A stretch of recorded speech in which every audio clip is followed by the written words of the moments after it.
المؤمنين والمؤمنات وسلم تسليما كثيرا. ربنا آتنا في الدنيا حسنة وفي الآخرة حسنة وقنا عذاب النار. ربنا هب لنا من أزواجنا وذرياتنا قرة أعين واجعلنا للمتقين إماما. اللهم آت قلوبنا تقواها وزكها أنت خير من زكاها أنت وليها وأنت مولاها. اللهم ارحمنا بذنب المعاصي وكفر عنا سيئاتنا وتوفنا مع الأبرار يا عزيز يا كريم يا وهاب. اللهم انصرنا وانصر محمد صلى الله عليه وسلم. اللهم اغفر لنا واغفر لأمة محمد صلى الله عليه وسلم. اللهم حبب إلينا الإيمان زينه في قلوبنا وكره إلينا الكفر والفسوق والعصيان واجعلنا من الراشدين. اللهم اجعلنا من الراشدين. اللهم اجعلنا من الراشدين. ربنا لا تؤاخذنا إن نسينا أو أخطأنا. ربنا لا تحمل علينا إصرا كما حملته على الذين من قبلنا.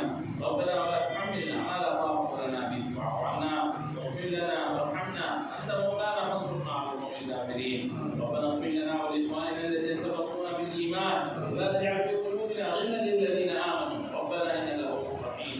اللهم أجز عنا مشايخنا إلى رسول الله صلى الله عليه وسلم خير الجزاء. اللهم جزا الله عنا محمدا صلى الله عليه وسلم كما قال. اللهم آته الوسيلة والفضيلة وابعثه مقاما محمودا الذي وعدته إنك لا تخلف الميعاد يا أرحم